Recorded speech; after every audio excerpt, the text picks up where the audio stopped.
Shalom amigos, ¿qué tal? Mi nombre es José Otero, bienvenidos a nuestro comentario esta semana, nuestro encuentro aquí, como estamos todos los Shabbat, comentando la Torá, estamos estudiando un poco de la sabiduría del Santo Bendito. Estoy ubicándome un poco aquí con la computadora y ya mismo comenzamos.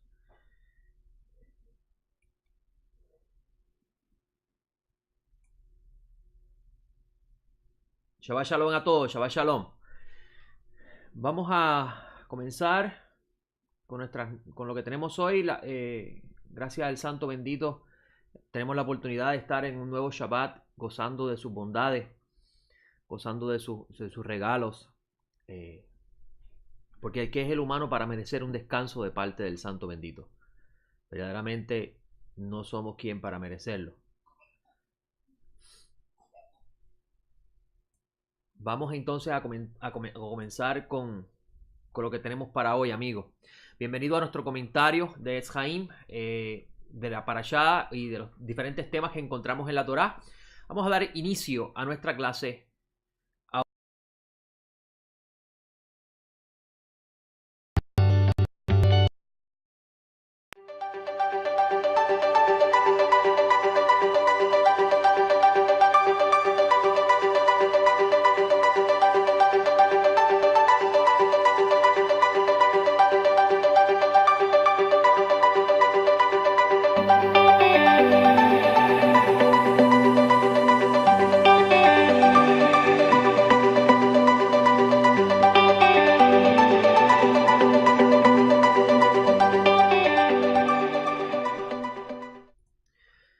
¿Qué tal amigos? Mi nombre es José Otero, director del Ministerio Etz Haim. Bienvenidos a nuestro comentario de Midrash en Shabbat. En otras palabras, estudio en el Shabbat. Esta semana no tuvimos la oportunidad de grabar nuestro comentario de lo simple a lo complejo. Hemos tenido una semana bastante atareada. Y estas últimas 2 semanas no se nos ha permitido el mismo. Pero posiblemente con la ayuda del Santo Bendito en los próximos días, tal vez el lunes próximo en la mañana, me siente a grabar el comentario completo, todo dependiendo cómo esté la agenda, porque tengo que trabajar también con el comentario del libro de Revelaciones, que esta semana no hubo comentario, pero no hubo reunión, pero ya para la semana que viene vamos a estar nuevamente continuando con los temas introductorios para poder estudiar el capítulo 4. El capítulo 4 del libro de Revelaciones comienza a poner las cosas un poco más complicadas de lo normal. Por consiguiente, tenemos que dar una serie de clases primero para hablar de ciertos temas, para entonces así poder entrar a esa área de estudio. Gracias a todos los que están presentes. Shabbat Shalom Diana, Shabbat Shalom Yanis, Shabbat Shalom Javier, Shabbat Shalom Romel y todos los que nos están viendo. Esta enseñanza en vivo va a estar, se graba a la misma vez en YouTube, por consiguiente usted va a poder verlo nuevamente y en nuestra página web va a estar disponible. También en nuestra página web tenemos un área de clases en vivo donde usted va a poder a través de la página web poder ver esta enseñanza en vivo, así que comparta con sus amigos nuestra página web para poder hacer que el mensaje que transmitimos del Santo Bendito llegue a aquellos que están deseosos de conocer la palabra del Santo. Como les dije, esta semana no hubo comentario de lo simple a lo complejo, pero eso no quita de que no hablemos esta semana de la Parashá. Esta semana la Parashá que nos corresponde estudiar se titula Shelach Lecha. Shelach Lecha se traduce regularmente como envía para ti, donde en este relato de la Torá, que comienza en el capítulo 13 del libro de Números y termina en el capítulo 15, versículo 41, en nuestro comentario de lo simple a lo complejo es la primera aliá, del capítulo 13, versículo 1 al 20. En esta parashá vemos el relato de los espías, donde son enviados por parte de Moisés a explorar la tierra de Israel, la tierra de Canaán. En ese momento no se había llamado la tierra de Israel hasta tanto ellos la fueran a poseer. Mi disculpa, arreglando un poco de la cámara. Ellos entran a la tierra luego a poseerla y se convierte entonces en la tierra de Israel, pero en ese momento todavía se llamaba Canaán, porque es importante saber que la tierra iba a llamarse conforme al nombre del que la poseyera, y el que poseía la tierra en ese momento los cananeos, por consiguiente, se iba a llamar la tierra de Canaán. Estos hombres fueron escogidos por Moisés para ir a la tierra a explorarla. Y estos exploradores tuvieron 40 días rodeando prácticamente la tierra. Y en este proceso de rodear la tierra llegaron con un informe, donde 10 de ellos traen un informe no muy agradable y 2 de ellos traen un informe agradable. Ahora, para poder comentar sobre eso, yo quiero llevarlos a ustedes a hacerse ciertas preguntas, como por ejemplo, Baruch Hashem, como por ejemplo, ¿por qué la Torá en el libro de Números nos dice que en el capítulo 1 de Números, en el momento que está el proceso de la inauguración del tabernáculo y llega el capítulo 7, se habla de los que fueron a presentar las ofrendas? ¿Por qué esos 12 príncipes que fueron escogidos para llevar las ofrendas no son los 12 que fueron a explorar la tierra? Esa es la primera pregunta que debemos hacernos.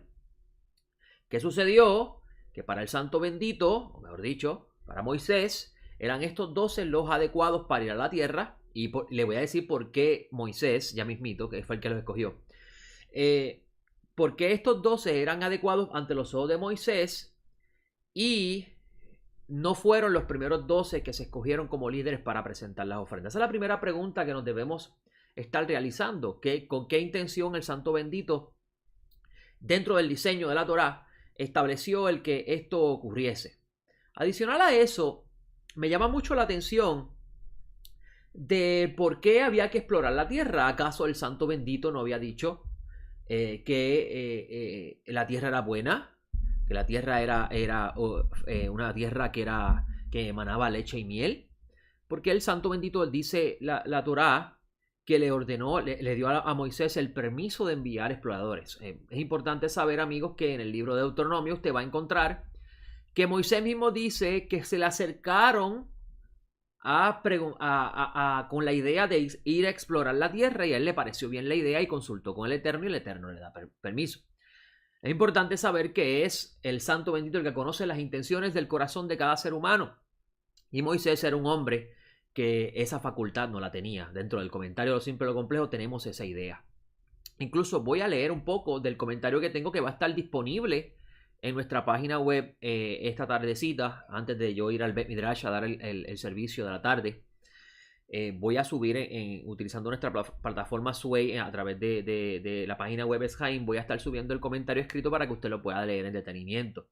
Incluso voy a trabajar con intentar subir todos los comentarios desde Génesis hasta el momento en la plataforma Sway, para que usted pueda no simplemente ver el video, que obviamente un video puede tardar regularmente 1 hora, y esto puede hacer que usted, pues, su tiempo sea limitado, y tal vez escrito usted pueda un momento sentarse a leer, repasar las notas y seguir con nosotros.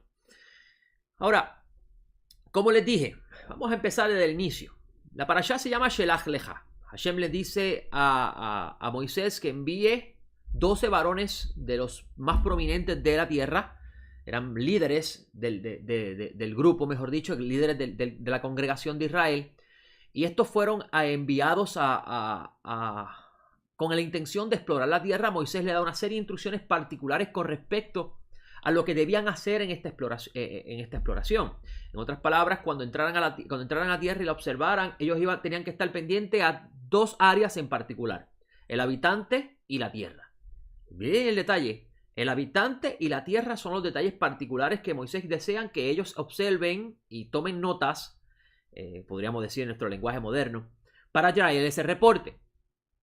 Esta tierra, como les dije, iba a ser poseída por los israelitas. Y según algunos comentaristas, el evento ocurrió 2 meses antes de la presentación de las ofrendas por parte de los 12 príncipes, narrado en número 7. Esto es un detalle muy, muy importante.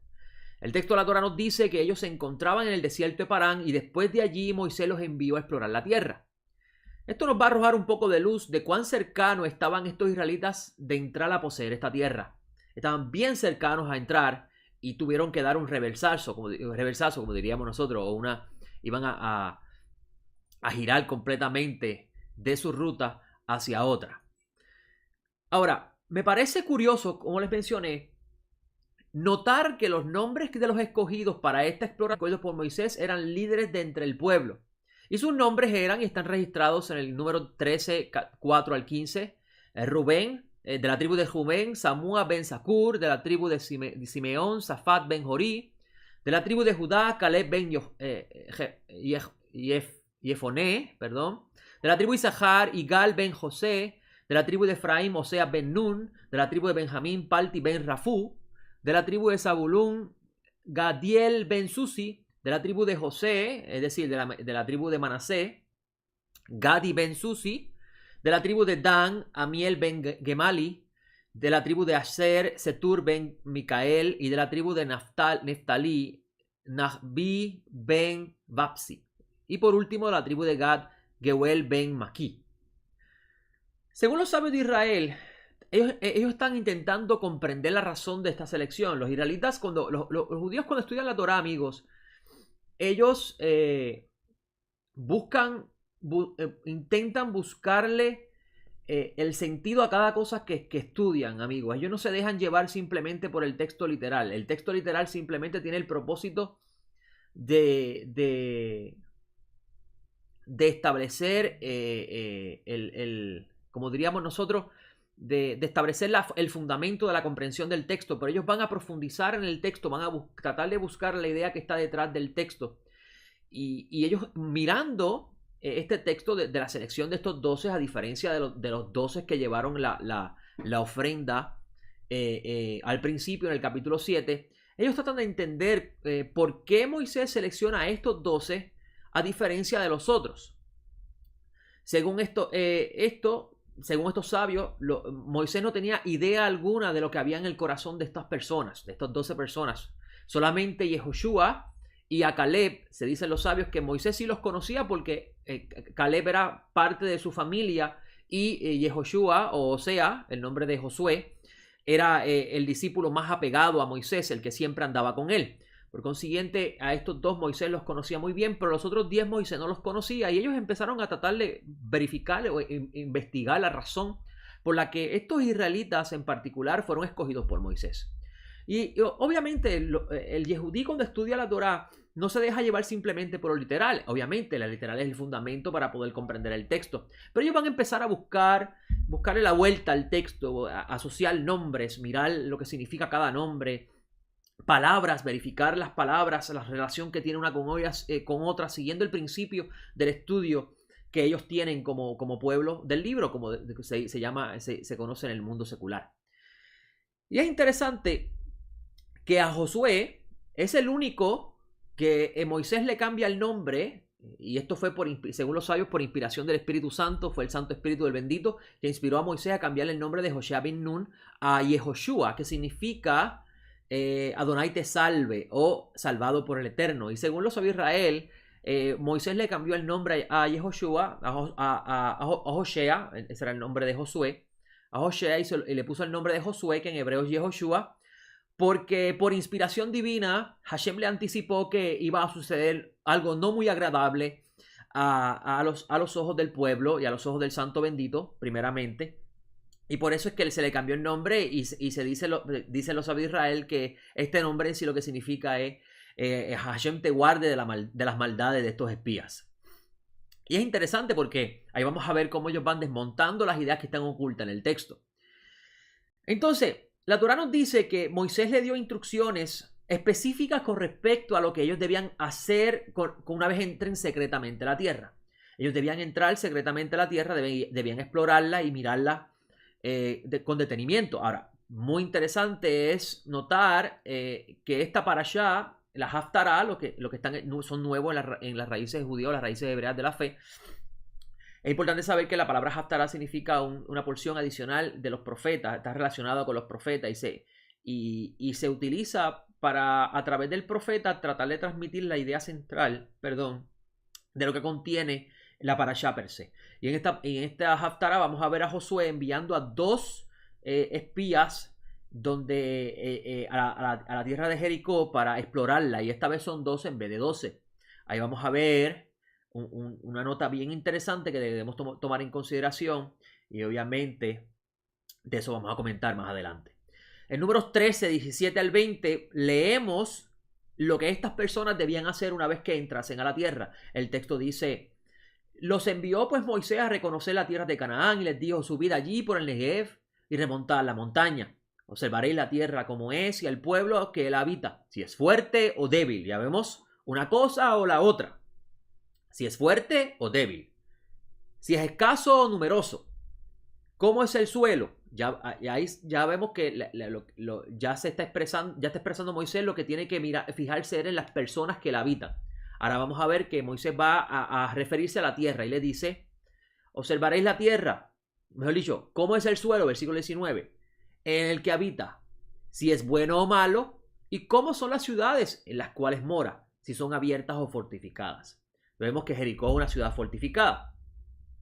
¿Y cómo es el terreno? Si es fértil o estéril, si hay árboles en él o no.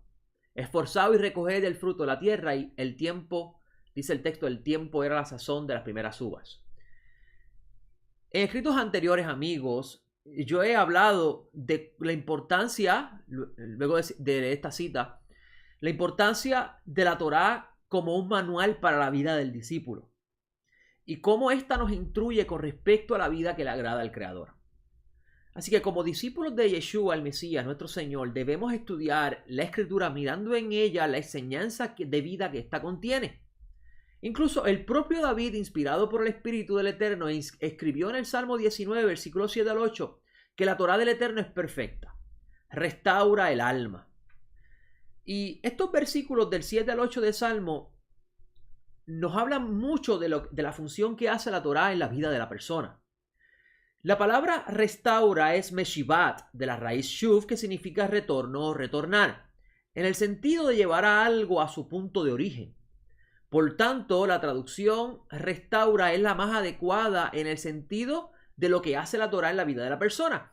Cuando la versión textual traduce la palabra meshivat como restaura, me parece que es la más adecuada porque vamos a entender el sentido de lo que hace la Torá. Lo que me parece bien interesante es que David se atreva a decir esas palabras luego de él sentarse a observar el funcionamiento del cosmos. Porque si usted mira el versículo 1 del libro de los Salmos, usted va a leer que David está hablando de cómo los cielos hablan de las maravillas del Creador y cómo él habla él expresa cómo el sol funciona perfectamente siguiendo su curso sin alterarlo en ningún momento, y él saca de ahí que la Torá del Eterno es perfecta. En otras palabras, está diciendo, está mirando la creación y ve el orden en la creación y entiende que las instrucciones del Eterno tienen esa función, es crear un orden.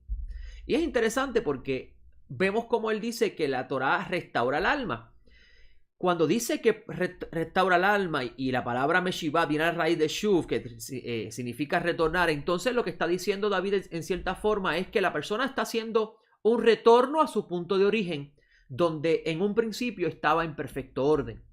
Usted puede verlo en el ejemplo de un niño que nace en este mundo. Un niño que nace en este mundo, un bebé recién nacido, es prácticamente perfecto en el sentido de cómo el Creador lo forma de una forma maravillosa. Es con el pasar del tiempo que esa perfección se va perdiendo y la persona cae en desorden, obviamente, en la medida que va perdiendo la inocencia. Por eso los sabios de Israel dicen que una de las cosas que afectó a Adán grandemente fue su rebelión, que hizo que perdiera su inocencia. No es curioso entonces escuchar a Adonenu Yeshua decir que hay que ser como niño para entrar al Malhut Hashem, al reino de los cielos. En otras palabras, hay que volver a alcanzar la inocencia.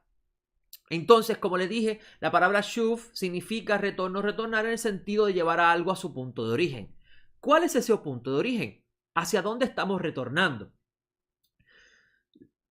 Entonces, cuando se guarda la verdad, es decir, cuando la Torá se guarda con verdad, y que es sinónimo de sinceridad en el corazón, porque hay muchas personas que observan la Torá del Eterno por simplemente sentirse obligado a guardar unos mandamientos porque así lo estableció el Creador y no lo hacen con sinceridad de corazón, con el deseo de acercarse al Santo Bendito. Entonces, es importante saber esto de lo que estamos mencionando, porque lo que vamos a estar hablando hoy con respecto a los espías es muy muy importante en este proceso de la restauración del alma de la persona y la relación con el Creador. Entonces vamos a hablar un poquito más sobre de estos espías y entendiendo el principio del libro, porque siempre me gusta ir al principio para poder trazar el mensaje que tenemos hoy. Cada libro de la Torá ejerce una función particular en el desarrollo del intelecto humano. Y cuando yo hablo del intelecto humano, amigos, me estoy refiriendo a la inteligencia espiritual del ser humano, y eso voy a abundar ya mismito. Déjeme seguir con las notas que tengo para que usted me pueda comprender mejor. La rebelión del humano llevó al humano a quedar sumergido en la verdad, que es sinónimo de ignorancia. Ahora, cuando hablamos del intelecto humano, nos estamos refiriendo al desarrollo del alma. El desarrollo del alma es sinónimo de llevar al humano a ser nuevamente lo que una vez fue, que es imagen de Dios. Por la gracia del Eterno es salvado de su antigua manera de vivir. El humano primeramente es salvado de su antigua manera de vivir. Y luego de ser salvado de su antigua manera de vivir, él toma la decisión, si desea o no, en su libre albedrío, seguir el camino de Dios o seguir su propio camino. Seguir su propio camino no significa que la persona va a tener éxito, porque solamente a través del camino eterno el ser humano va a tener éxito en la vida. Pero sí, seguir el camino, en su propio camino, no significa que él no va a tener la entrada en la era mesiánica, porque la entrada a la era mesiánica, que es sinónimo de la salvación, no es la consecuencia de la observación de los mandamientos, la observancia de los mandamientos, sino en la fe en el Creador. La transformación del humano puede y debe comenzarse a vivir en la era actual. En otras palabras, una vez que la persona da el paso inicial de salir de su antigua manera de vivir a través de la mano del Eterno, comienza esta persona a dar un paso de transformación. Y esta transformación del humano puede y debe comenzarse, en mi opinión personal, y no solamente la mía, sino de los sabios, debe comenzarse a vivir en la era actual. Pero es necesario comprender que el mismo no se completará hasta que llegue la era destinada para ello, que es la era mesiánica. Y Shaul de Tarso lo dice claramente en su carta a los filipenses, donde habla que él está corriendo y él no siente que lo ha alcanzado todavía, pero vive con esa esperanza de alcanzarlo. Según los sabios de Israel, el mundo estará destruido por 1000 años. Los que están escogiendo conmigo el curso de Ere Hashem, hemos hablado sobre eso. Siendo estos 1000 años una alusión al tiempo del reinado mesiánico del Hijo del Eterno aquí en la tierra. Para la mente natural, esto no parece tener sentido alguno, en el sentido de que, ¿cómo es posible que el Mesías venga y vayamos a vivir la era de paz y de la era de perfección del Eterno si va a estar el mundo destruido 1000 años? ¿Cómo podemos reconciliar una cosa con la otra? Es importante saber, amigo, que cuando uno estudia a los rabinos de Israel, hay muchas cosas que a nuestra mente no nos hacen sentido, pero cuando las analizamos con detenimiento lo vamos a poder comprender. Una de las cosas bien interesantes que pude entender es un encuentro que tuvo un discípulo con un rabino que le pregunta a su maestro: maestro, ¿existe libre albedrío? Y su rabino le dice: sí, claro, hay libre albedrío. Hashem creó al hombre con el libre albedrío. Y el discípulo le dice a su maestro: pero entonces, si existe libre albedrío, ¿cómo tú me puedes decir que en la yeshiva me enseñó usted que todo está predestinado por el Eterno, que el Eterno sabe todas las cosas que han de suceder? Entonces, si todo está predestinado, ¿cómo es posible que exista libre albedrío? Y el rabino, provocando en el discípulo el deseo de querer buscar más, porque eso es lo que debe buscar la persona, buscar el corazón del Eterno, le dice a su discípulo: existe libre albedrío y todo está predestinado por el Eterno. Y lo dejó así, con ese comentario, y el discípulo se queda como pensativo, pero ¿cómo es posible que una cosa y la otra? Y esto se lo menciono porque existen ambas cosas. Existe el libre albedrío y existe lo que llamamos en el lenguaje humano el destino, en lo que el Eterno ya tiene predestinado para el humano. Existe ambas cosas. Ahora, ya el Eterno sabe hasta dónde va a llegar la humanidad, pero el Eterno le da la libertad al humano de decidir si va a llegar rápido o va a llegar al tiempo designado. Eso es lo que significa libre albedrío. El Eterno quiere salvar a todo ser humano, pero está en el ser humano decidir si desea o no montarse en el barco del Santo Bendito. Entonces, dentro de esta idea, podemos preguntarnos: ¿cómo es posible que el mundo vaya a estar destruido 1000 años y a la misma vez el Mesías esté reinando? No tiene sentido. Pablo alude a esa misma idea de cierta forma cuando habla del Mesías en la era mesiánica, en el capítulo 15 del versículo, de la segunda carta de Corintios, donde él está diciendo, no, del capítulo 1, primera carta, capítulo 15, la costumbre de leer de derecha a izquierda, donde vamos a ver que dice Pablo de Tarso que el Mesías va a venir y va a reinar, y dice Pablo de Tarso que es necesario que él reine hasta que todos sus enemigos sean sometidos bajo sus pies. Entonces, usted se podría preguntar, pero ¿cómo es posible que el Mashiach reine 1000 años y hayan personas que sean sus enemigos y tengan que ser sujetados bajo sus pies? Eso no me hace ningún sentido.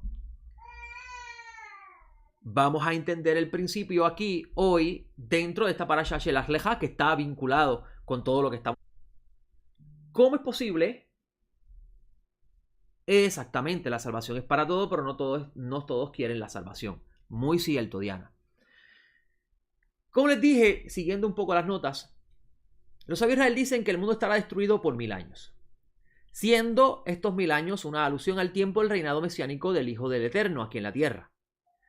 Para la mente natural, como les mencioné, esto no parece tener sentido alguno. Pues ¿cómo es posible que la era que hablan los profetas como un tiempo de paz y justicia sea la misma era en la que el mundo esté destruido? No tiene ningún sentido. Asimismo le preguntaría a usted con respecto a las palabras de Pablo. ¿Cómo es posible que la era que los profetas hablan como una era de paz, una era de justicia, el Mashiach tenga enemigos y él tenga que someterlos bajo sus pies?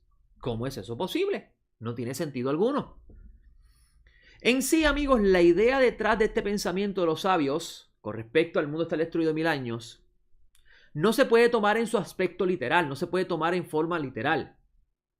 En sí, lo que estos buscan dar a entender está detrás del pensamiento del Eterno al crear al humano primordial. Por eso es que siempre trato de ir al principio, porque yendo al principio podemos entender el final. Dios creó al humano perfectamente, es decir, completamente perfecto. Y le dio el mandamiento con el propósito de preservar esa perfección en toda la creación. Este es el sentido detrás de cuidar y guardar el huerto. Cuando Hashem le dice a Adán que cuide y guarde el huerto, le está dando un mandamiento que su propósito es preservar la perfección de la creación. Una vez que el humano preserva la perfección de la creación, se preserva a sí mismo, porque ahí es lo que está detrás del mandamiento. Cuando usted hace un mandamiento, está creando una reparación física de algo, pero a la misma vez está haciendo una reparación en su interior de algo que estaba caído. Porque todos los mandamientos dados por el Santo Bendito tienen el propósito de hacer que el ser humano vuelva a restaurarse. Por eso es que dice David, la Torah del Eterno es perfecta, restaura el alma. Según los sabios, si el humano hubiese preservado el mandamiento, este habría alcanzado el estado de semejanza que había sido destinado a alcanzar.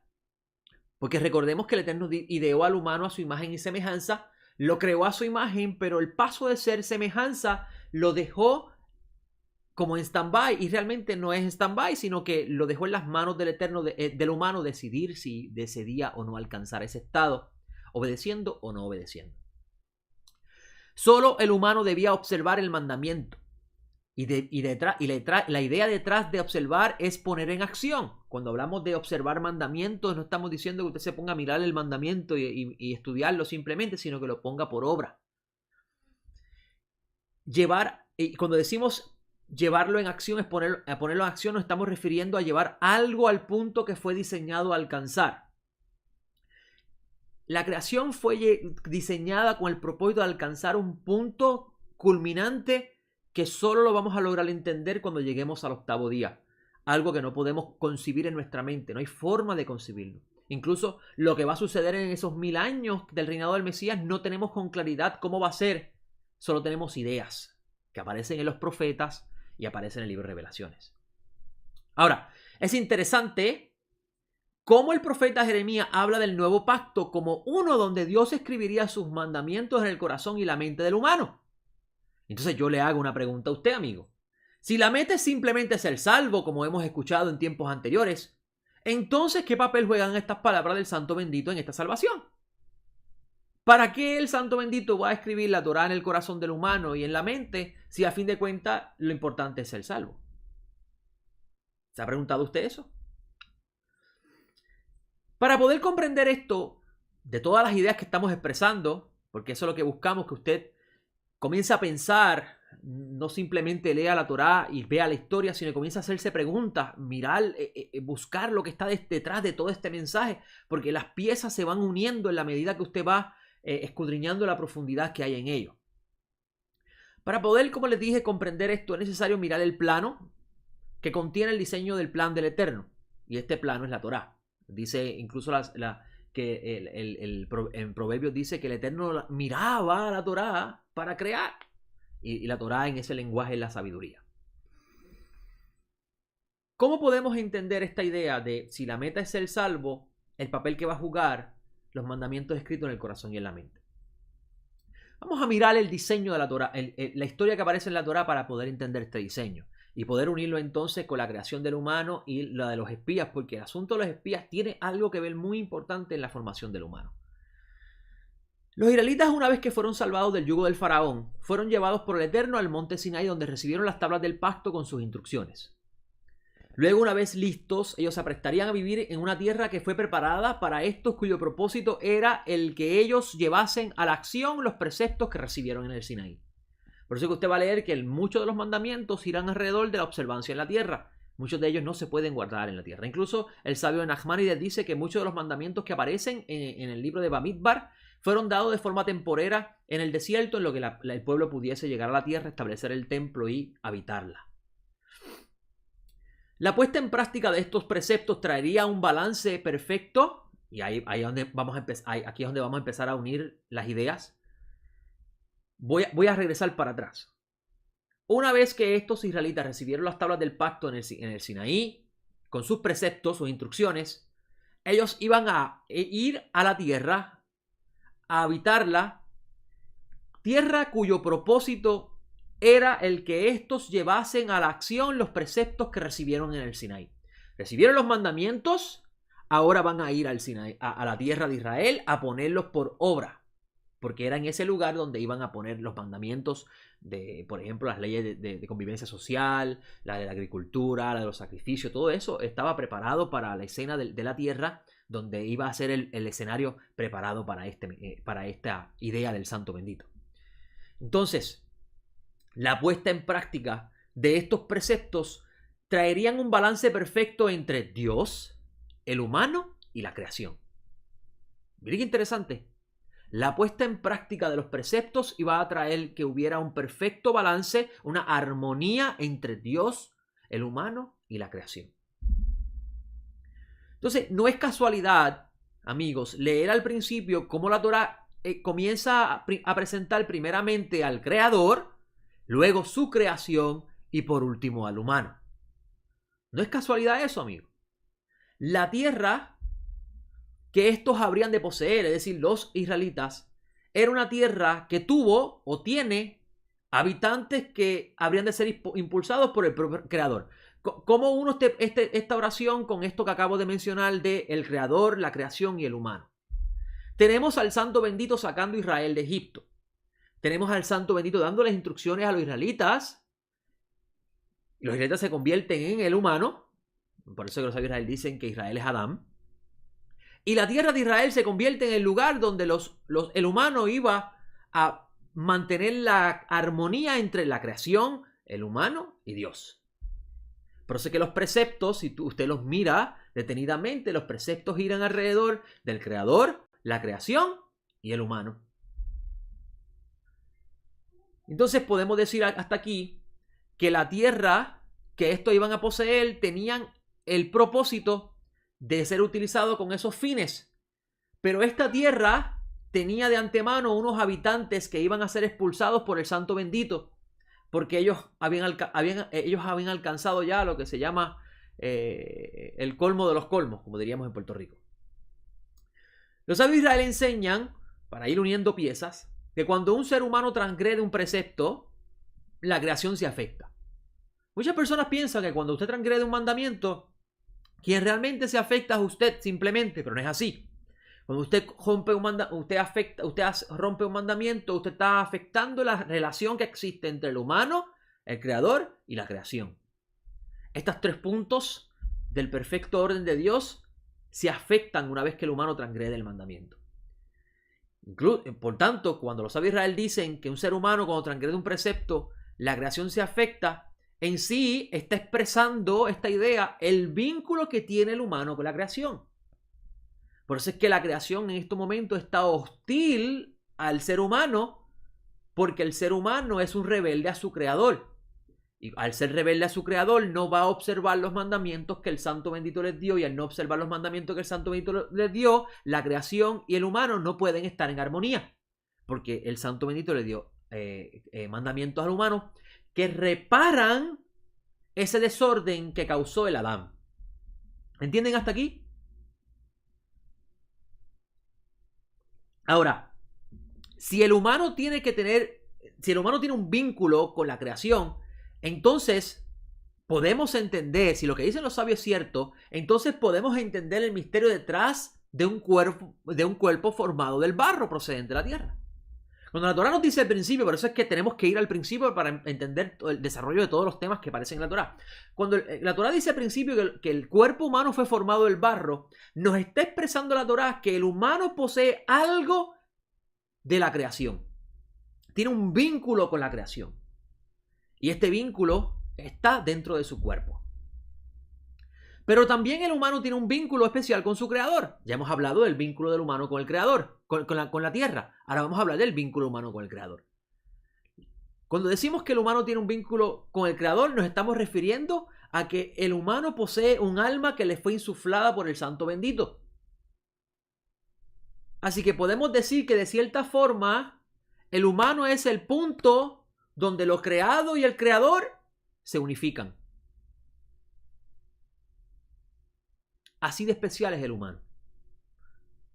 Según los sabios, Israel fue creado por el Eterno para habitar en su tierra. Israel no fue creado para habitar fuera de la tierra. Es interesante porque los sabios de Israel también dicen que Adán fue creado para vivir en el huerto. Adán no fue creado para vivir fuera del huerto. Quiero hacer una nota al calce aquí porque me viene a la mente este pensamiento que en los que han ido al Beit Midrash me han escuchado hablar mucho sobre él. En el huerto del Edén, Adán tenía salud, familia y parnasá. Cuando hablamos de parnasá, hablamos de bienes materiales, sustento. ¿Cómo sabemos que tenía estas 3 cosas? La Torá dice que el Santo Bendito creó al hombre a su imagen y semejanza, por tanto el humano no fue creado para morir. Tenía salud. La enfermedad es la que causa en el humano el deterioro del cuerpo y gradualmente lo va deteriorando hasta llegar el momento que muere, ¿verdad que sí? Adicional a eso, la Torá nos dice, como les dije, salud, familia y parnasá. La Torá nos dice que Hashem, bendito sea, le creó una ayuda al humano para que el humano no estuviera solo. Y a través de la unión de ambos nacería otra criatura que sería la extensión de la unión de ambos para que entonces se forme una familia y haya perfecta armonía. Incluso si la Torá nos habla del creador, el humano y su creación y el vínculo que esto tiene, entonces podemos entender el vínculo que tiene un hijo entre la esposa y el esposo. Un hijo expresa la unión que hay entre la esposa y el esposo. Entonces, siguiendo con la otra idea, la Torá nos enseña que el humano tenía parnasá, que tenía sustento de parte del creador.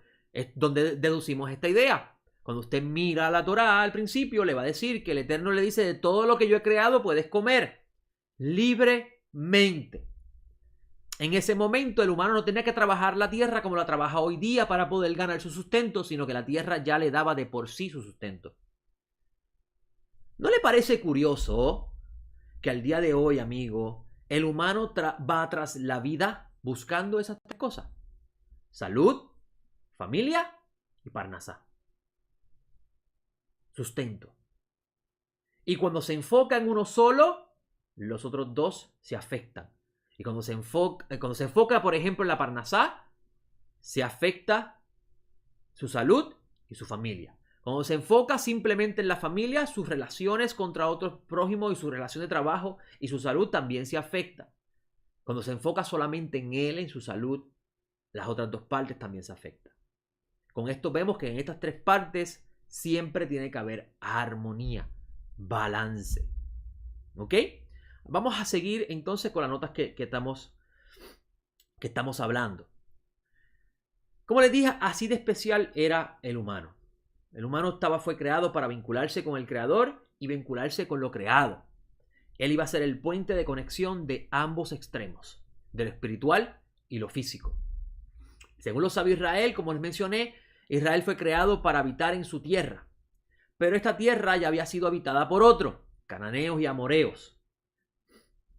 Exactamente, invertimos el orden. Así mismo es. Estos amoreos, cananeos, los hititas, los jebusitas, todos estos habitantes en la tierra que estaban antes de Israel, el vínculo que ellos tenían con la tierra era contrario al que fue establecido por el Santo Bendito. Por eso es que el Santo Bendito decidió expulsarlos. Porque la tierra es del Santo Bendito. Una vez los israelitas poseen la tierra, como les mencioné, debían luego poner por obra las palabras contenidas en la Torá, que se relacionan con el lugar que estos habrían de poseer. Pero para poder llegar a este lugar, era necesario que los israelitas caminasen por el desierto, cuyo tiempo habría de ser corto si estos escuchaban la voz del Eterno. Ahí vamos a empezar a ver las ideas. Todo esto, amigo, para que usted pueda a la misma vez entender cómo es posible que en los 1000 años del reinado del Mesías la tierra va a estar destruida y nosotros tenemos que repararla. Todo esto nos vamos a unir al final, lo vamos a ver. Una vez que estos llegaran a la tierra que iban a poseer, entonces iban a despojar al habitante. Parece eso similar a lo que dice hasta que el Mesías ponga al estrado de sus pies todos los que se le oponen. Me parece mucho esa misma idea. Aquello que el habitante que estaba antes había puesto en desorden.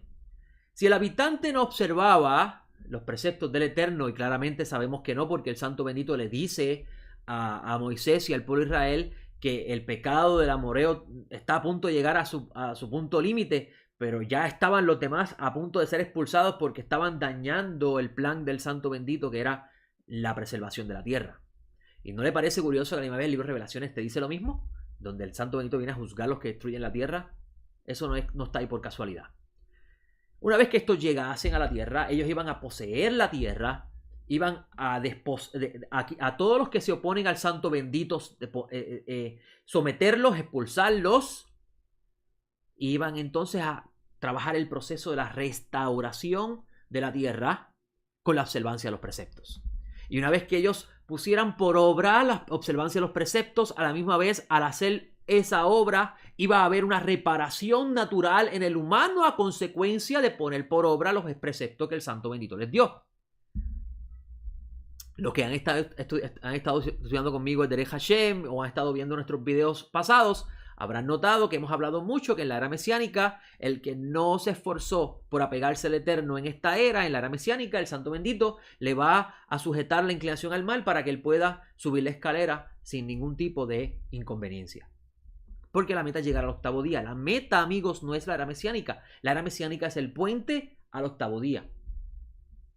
Y el Mesías es el puente a la era mesiánica.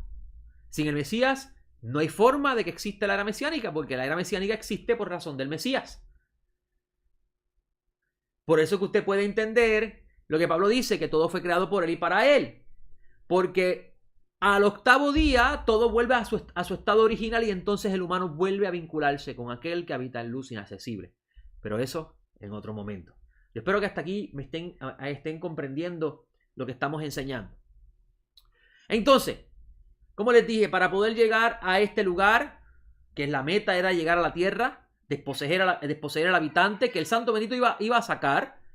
Son los enemigos del Santo Bendito, no son los enemigos del pueblo de Israel. Ellos se convierten en enemigos del pueblo de Israel a consecuencia del pueblo de Israel seguir a su Dios. El Santo Bendito los iba a desposeer y entonces los israelitas iban a reparar la tierra.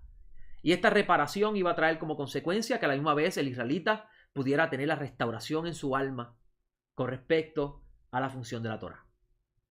Entonces, una vez que estos llegasen, pero para poder llegar, vale resaltar la idea de que para que estos puedan llegar a la tierra es necesario escuchar la voz del Eterno. no escuchar la voz de otra persona, la voz del Eterno. Y según los sabios, el Santo Bendito inspiró a Moisés, y ahora vamos a unir la idea de los espías con todo esto que hemos mencionado, el humano al principio de la creación, la función de la creación, el elemento del creador, lo creado y mejor dicho, la idea del creador, lo creado y el humano. Vamos a ver todo esto ahora y después de ver todo esto vamos a unirlo ahora con el asunto de los espías, que es el asunto más complejo de todo este plan del Santo Bendito. Por eso es que los sabios de Israel dicen, los israelitas fueron decretados a morir en el desierto y limpiarse esa generación porque rechazaron el reino de los cielos. Interesante, ¿no?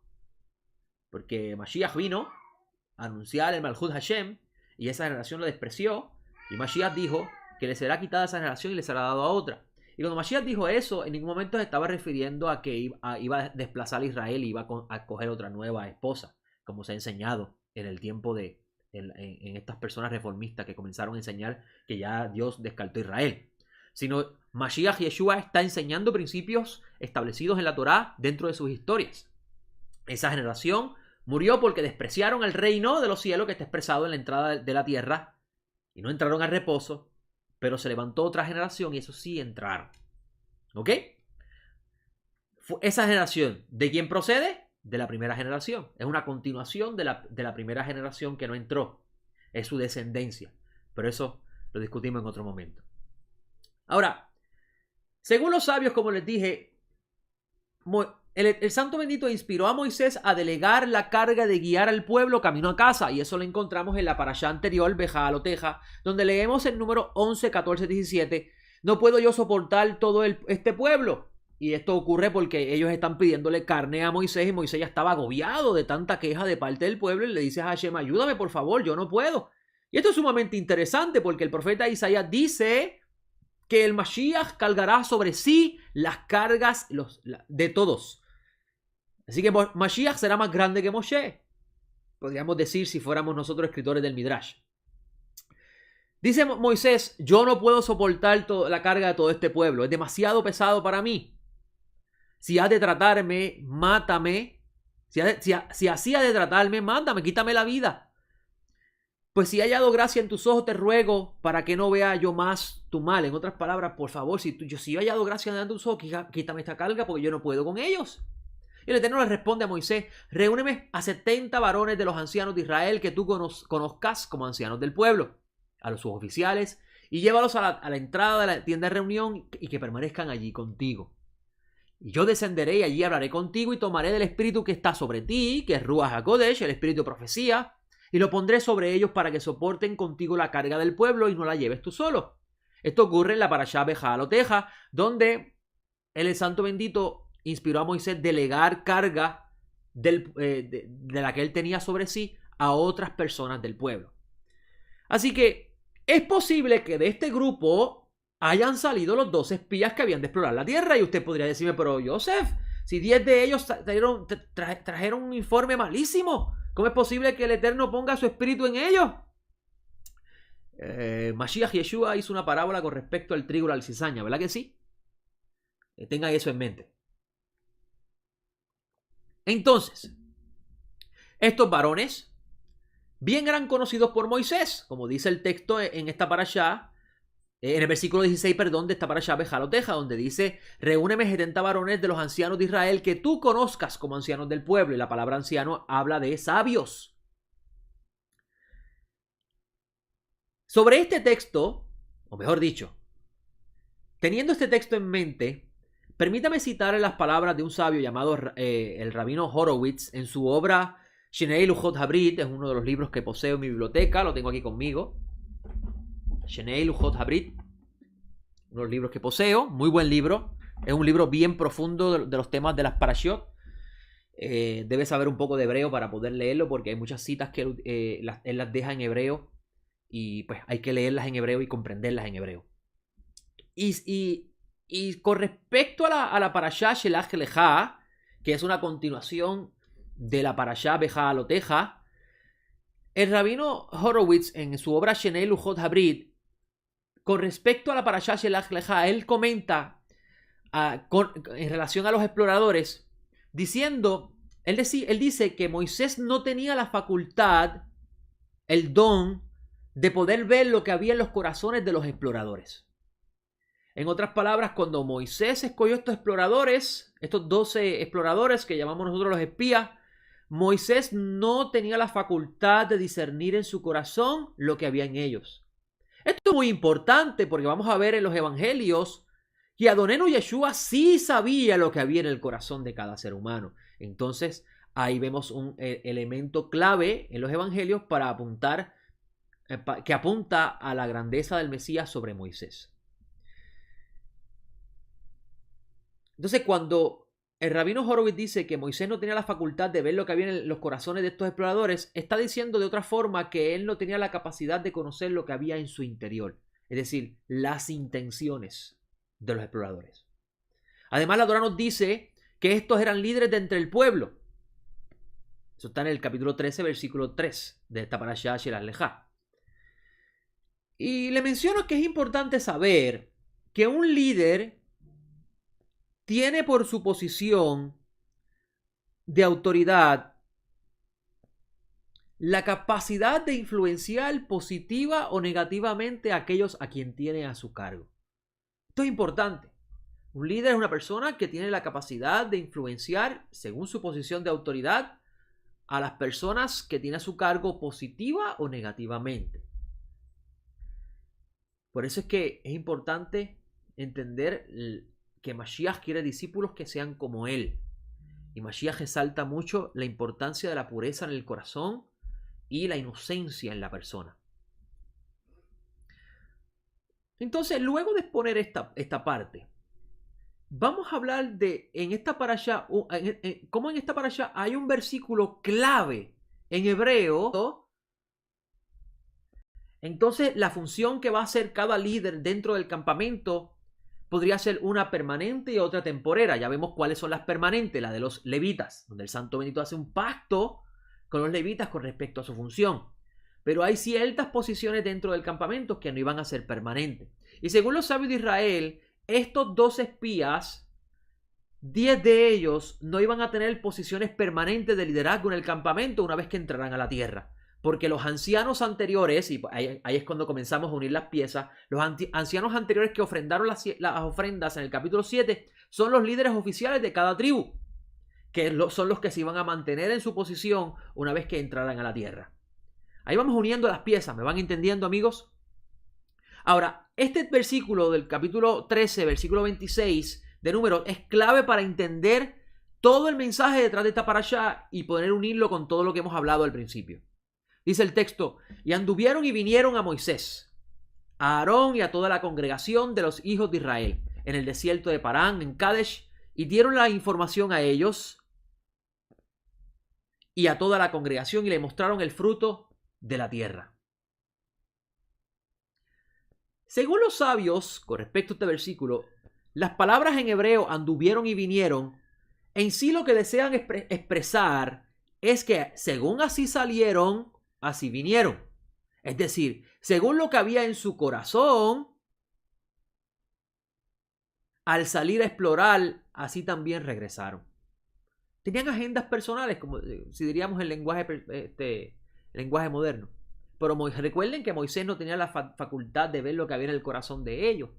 Por consiguiente, él escogió esos líderes según lo que pudo haber vivido con ellos en el tiempo que había compartido en ese lapso de periodo de tiempo.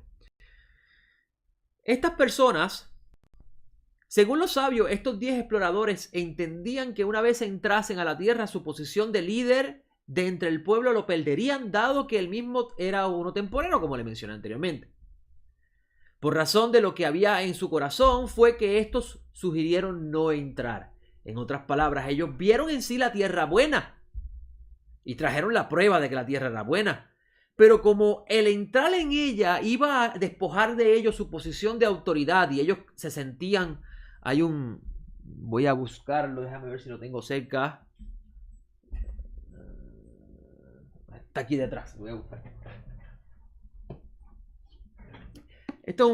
Las alturas de mi pueblo son diferentes midrashim de los sabios de Israel que hablan con respecto a que se debe leer en la mesa del Shabbat, que hablan diferentes temas de las parashot. Con respecto a esa parashá, me gustó mucho haber leído esta semana el tema que este sabio llamado Amram Anidhar, con respecto a la parashá Shelach Lecha, llamó el honor de Dios. Y él sí, personas importantes, representantes de cada tribu, siendo estos así de importantes, cómo ellos fueron capaces de comportarse de esa forma. En esta obra de este sabio, Las alturas de mi pueblo, él explica la forma de entenderlo. Según él, se encuentra en el Talmud Menajó 109b, donde dice: dijo Rabí Yehoshua ben Perajía: al principio, cuando querían designarme rabino principal, dije que a quien lo repitiera lo pondría frente a un león. En otras palabras, él no quería la posición. Ahora que ya lo soy, el que me pida renunciar le lanzaré agua caliente. Se aferró a la posición y no quería soltarla. Es interesante esta cita del Talmud. ¿Por qué el rabino cita estas palabras? Él lo que está tratando de transmitir con respecto a los 10 espías es que estos 10 espías tenían una posición de autoridad y que cuando entrasen a la tierra, ellos sabían que la iban a perder y por tanto les convenía a ellos dar informe negativo para que ellos pudieran mantenerse en su posición de autoridad. Esto es muy, muy importante porque nos lleva a pensar con qué función nosotros estamos, con qué agenda qué agenda tenemos en mente nosotros cuando hacemos el servicio al Eterno.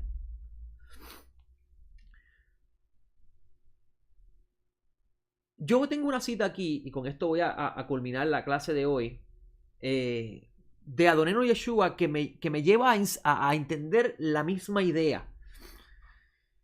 La idea de los sabios es que estos 10 exploradores tenían una función temporal dentro del campamento hasta que entrase el pueblo de Israel a la tierra, y ellos, por el temor a perderlo, dieron informe negativo de la tierra.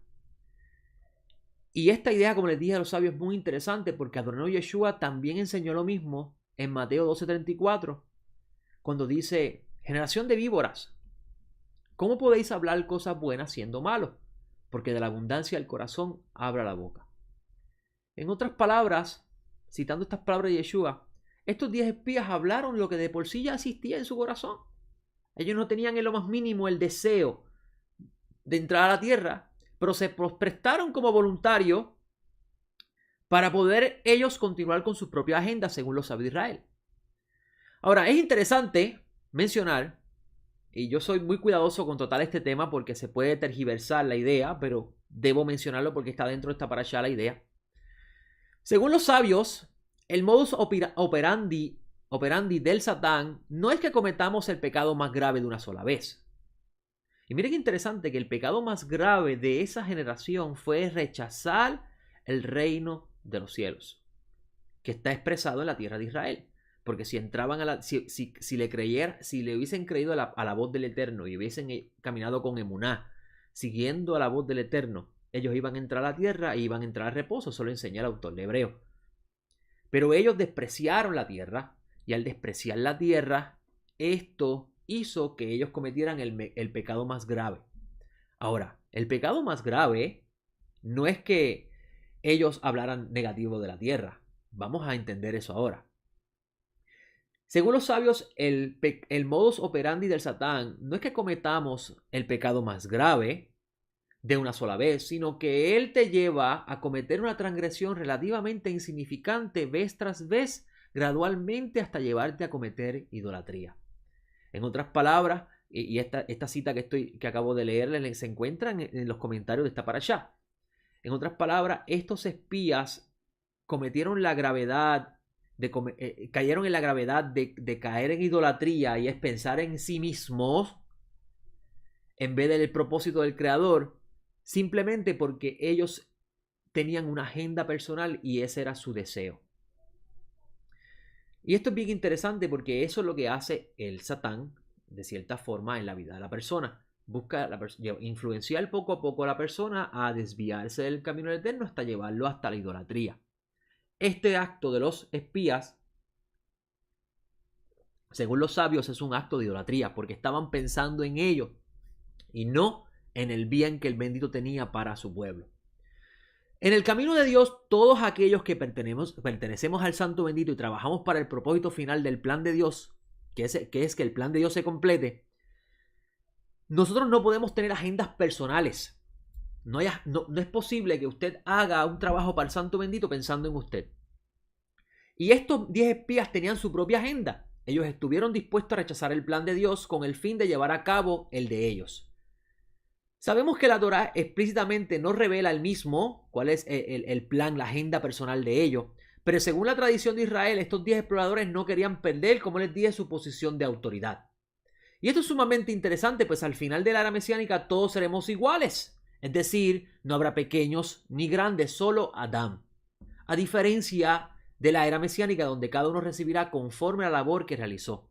Y tal vez la labor que realizaron estos líderes en el campamento no era una labor significante a los ojos de ellos, pero sí a los ojos de ellos su posición de autoridad les daba un estatus y se aferraron a ella y hicieron que todo el mundo pecara. Exactamente, egoísmo. Así que ya usted acaba de dar el clavo de todo el mensaje. Por egoísmo, Adán perdió la belleza de vivir para siempre con Hashem. Por egoísmo, la generación del desierto pereció, pensando en su deseo personal y no la voluntad del Santo Bendito. Usted acaba de dar en el clavo de todo el mensaje, amiga. Vamos a leer un poco una parábola que Yeshua hace que puedo relacionar con esta parashá, ya que Marcela acaba de resumir todo el mensaje de la parashá. Yeshua dice en una de sus parábolas con respecto al reino de los cielos, a la venida del Mesías, dice: porque es como un hombre que yéndose de viaje llamó a sus siervos y le encargó sus bienes.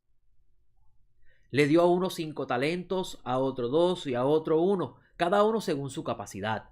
¿Ya vieron el detalle? A uno les dio, a los ojos de nosotros, a uno le dio más y a otro menos, pero era conforme a su capacidad.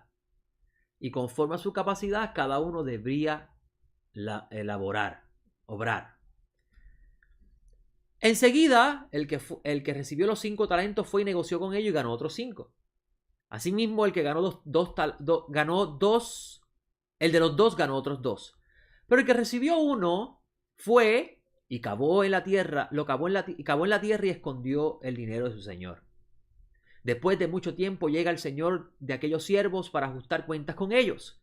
Y acercándose el que recibió los 5 talentos, trajo otros 5 talentos, diciendo: Señor, me entregaste 5 talentos, me gané otros 5 talentos. Y su señor le dijo: bien, siervo bueno y fiel, sobre poco has sido fiel. Miren, interesante. Según el Mashiach, estos 5 talentos es poco, pero a los ojos de nosotros podría ser mucho. Una persona de pensamiento egoísta dice: pero mira, le dieron 5 a este y a mí 1. Vemos la intención, el deseo del corazón. Dice Adonenu Yeshua: bien, siervo bueno y fiel. Y esta nota se encuentra en Mateo 25, 14 al 30. Sobre poco has sido fiel, sobre mucho te pondré. Entra en el gozo. En otras versiones dice: el reposo de tu Señor. Acercándose también el de los 2 talentos, le dijo: Señor, me entregaste 2 talentos. Mira, gané otros 2 talentos. Su señor le dijo: bien, siervo bueno y fiel. Sobre poco has sido fiel, sobre mucho te pondré. Entra en el reposo de tu Señor. Y acercándose también el que había recibido 1 talento, dijo: Señor, yo te conocía que eres hombre exigente, que cosechas donde no sembraste y recoges donde no esparciste. Por eso tuve miedo y fui y escondí tu talento en la tierra. Aquí tienes lo tuyo.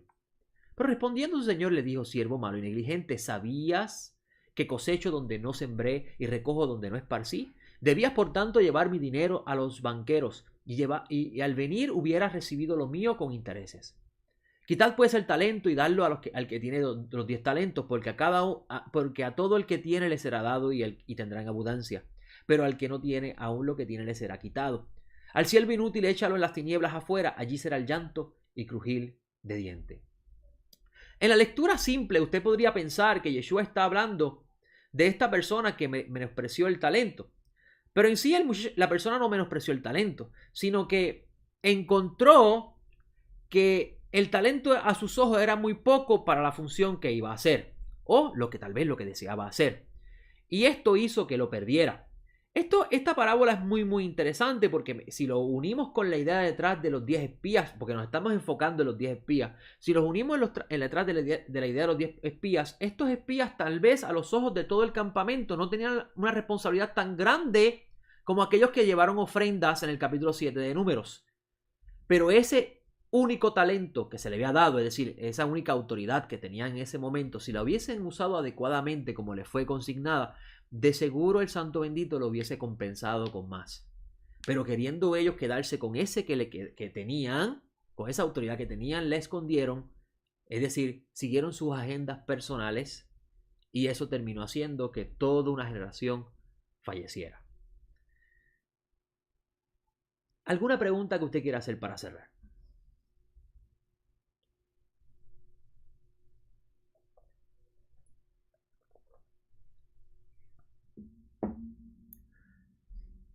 Entonces, podemos dar por terminado nuestro comentario de hoy. Es interesante cuando unimos todas las piezas ver cómo el plan original del bendito con Adán era darle una autoridad para que elevara la creación y al creado al estado de perfección. Cómo Israel fue sacado de Egipto, dado mandamientos para entrar a la tierra y elevar la tierra y a llevarse ellos mismos al estado de perfección. Y cómo todavía hasta el día de hoy el Santo Bendito continúa con ese plan a través del Mesías, y es llevar a Israel y al mundo entero nuevamente a ese estado de perfección. Pero solamente, amigos, podemos vivir esa experiencia cuando dejamos hacia un lado nuestras agendas personales y seguimos el camino de Dios. Así que quiera el Santo Bendito que podamos nosotros a través de este comentario esta semana entender todas las ideas que hay detrás de ella y podamos aplicarlo en nuestra vida. Y si Hashem bendito sea, le ha dado a usted una posición en una congregación o a un servicio, si usted considera ese servicio el menor, por temor a no perderlo, no trace tu propia agenda, sino siga el camino del Eterno, que de seguro, como siervo fiel, Él lo compensará. Mi nombre es José Otero y le doy gracias a ustedes por estar conmigo en esta mañana. La semana próxima vamos a estar nuevamente con nuestro comentario semanal de las 10 de la mañana. Espero poder grabar de lo simple a lo complejo la semana que viene. Los que asisten al curso de Eres Hashem, nos vemos el jueves próximo. Y para el miércoles próximo estará ante la actitud de un líder para hacer entrar al pueblo. Exactamente. Por eso es que los líderes no pueden tener agendas personales, porque las agendas personales son contrarias a las agendas del Creador. Las agendas del Creador son... Eso es así. Nuestras decisiones personales. Usted puede ver cómo un grupo de 10 personas afectó completamente a una generación, porque toda esa generación murió excepto Caleb y Josué, Moisés, Aarón, aunque los sabios de Israel dicen que Moisés murió por culpa de esa generación, pero eso sería otro momento cuando lleguemos al asunto de Moisés darle a la piedra varias veces.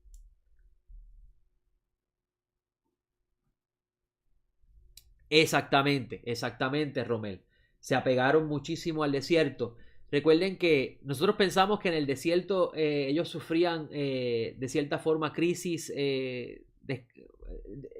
podríamos decir como escasez a nuestros ojos, pero no era así. Ellos recibían su alimento diario, el sol no los afectaba porque tenían una nube que los cubría. De día tenían iluminación, no tenían que ellos preocuparse por encender fuego para tener iluminación, porque ya Hashem le había dado iluminación.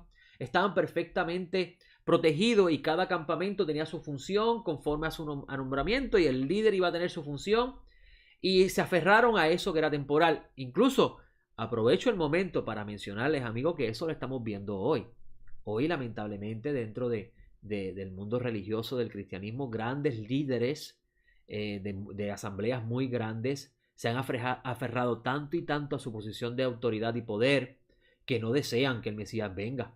Porque si el Mesías viene, no pueden volar ya el jet que volaban, porque de seguro el Mesías le va a quitar esa posición al querer usurpar lo que no les corresponde. Así es. Prácticamente Moisés es una sombra del Mesías, y los sabios de Israel dicen que Mashiach hará cosas más grandes que Moisés. Y por eso es que le mencioné esos detallitos para que ustedes vean dónde se encuentran esas cosas grandes en comparación de Moisés. Lugares distantes a cogerlo. A diferencia de habitar en la tierra, que iban a tener el arduo trabajo de tener que reparar la tierra. Gracias a todos los que asistieron, Marcela, Edwin, Diana, María Esther, Romel de Venezuela, se me queda nombre, Javier, todos los que han estado presentes, a mi amigo Diego de Colombia. Todos los que estaban presentes, gracias por compartir con nosotros. Espero la semana que viene poder tener un poco más de alimento del que el Santo Bendito me permite comer en la semana para compartir con ustedes en Shabbat. Como les dije, mi nombre es José Otero. Nos vemos en nuestro próximo encuentro. Que tengan un hermoso Shabbat.